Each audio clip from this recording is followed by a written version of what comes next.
이생규장전 수업 시작하도록 하겠습니다. 전이라는 형식은 인물의 행적을 따라갑니다. 이생규장전도 마찬가지로 인물의 행적을 따라가는 전의 형식을 따르고 있고요. 그래서 이 전이라는 것이 인물의 소개, 그리고 인물의 행적, 마지막에 인물의 행적에 대한 평가, 이런 식으로 구조가 만들어진 경우가 많고요. 전기소설형 기이한 일이 일어난 소설이다. 명언소설은 지난번 영상에서 설명을 한번 했었는데, 귀신이 등장한 소설을 명언소설이라고 합니다. 이생규장이란 말은 이생이란 사람이 규장, 담장너머를 엿봤다라는 얘기입니다. 시험에 굉장히 많이 출제가 된 작품이고요. 개성에 살던 이생이란 젊은이가, 개성이라는 배경, 우리나라 배경이라는 특이점을 갖고 있네요. 일반적 고전소설과 다른 우리나라 배경. 젊은이가 글 공부를 다니다 귀족 집안의 최랑이란 아름다운 처녀를 담장너머로 엿봤다. 이게 이생규장이죠. 매혹된 나머지 사랑의 글을 써서 담장너머로 던진다. 까진 것들. 자유, 연애 사상이 들어가 있습니다.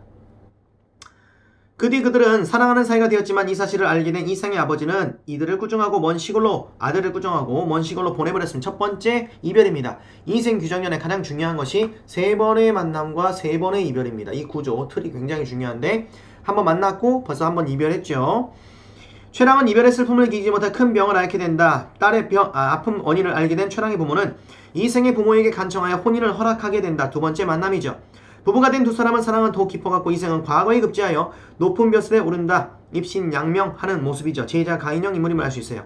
그러나 얼마 안 돼요. 홍건적의 난, 실제 사건을 배경으로 하고 있네요. 사실성 부여. 일어나 부부는 흩어진다. 두 번째 이별.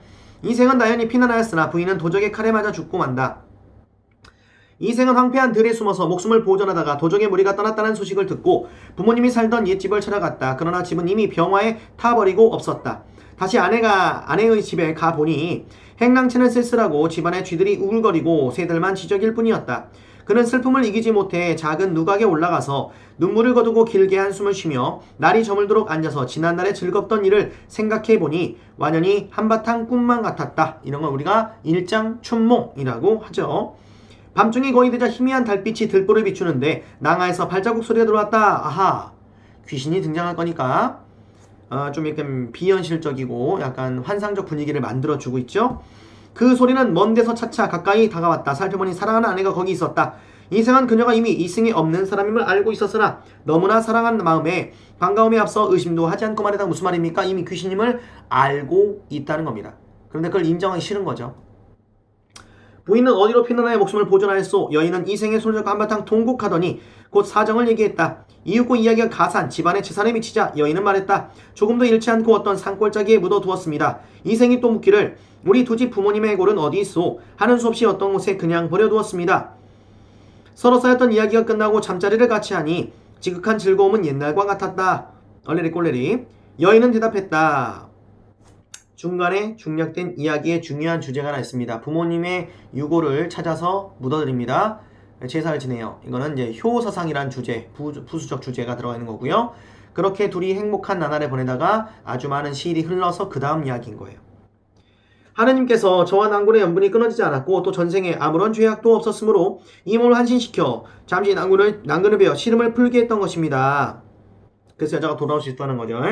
오랫동안 인간 세상에 머물러 있으면서 산 사람을 유혹할 수는 없습니다. 하더니 희비에게 명하여 술을 올리게 하고는 옥루춘곡에 맞추어 노래를 지어 부르면서 이생에게 술을 권했다. 또 삽입시, 금오신화의 특성 중 하나인 삽입시가 들어가 있네요. 도적대 밀려와 처참한 싸움터에 몰 죽음 당하니 원앙도 짝 이뤄내 부부가 헤어진 장면을 비유적 표현한 거죠. 여기저기 흩어진 애골 그 누가 묻어주리. 이 여자는 아직도 유골을 묻어주지 않았나 보네요. 한이 있네요. 피투성이 그 유언은 하소연할 곳이 없네. 슬프다. 감정의 직접 표출. 이 내 몸은 무산 선녀가 될 수 없고 깨진 거울 갈라지니 중요한 소재입니다. 깨진 거울. 이생 규장전에 자주 나온 소재인데요. 거울이 사랑을 말하고요. 깨진 거울은 이별을 말합니다. 갈라지니 마음만 쓰라리니 이로부터 작별하면 둘이 모두 아득하네. 저승과 이승 사이 소식조차 막히리라 라고 해서 이승과 저승을 단절로 보고 있는 성질을 갖고 있어요. 노래 한 가락씩 부를 때마다 눈물이 목이 맥혀 거의 복조를 이루지 못했다. 이승도 또한 슬픔을 걷잡지 못했다. 이생은 최랑의 말대로 최랑의 유골을 거두어 장사 지낸 후 그 길로 병이 들어 신음하다 아내의 뒤를 따라 세상을 떠난다. 마지막 고전소설의 특징인 행복한 결말을 맺지 못하고 비극적 결말이란 특이점이 들어가 있습니다. 이 소설 역시 죽음을 초월한 남녀간의 사랑이 주제가 되고요. 또는 아까 말했던 것처럼 부모에 대한 효, 그리고 남녀간의 지조절개에 관한 것들이 주제가 될 수도 있습니다. 자, 이상 세 번의 만남과 세 번의 이별이 가장 중요한 구조라고 했던 이생규장전 수업을 마치도록 하겠습니다.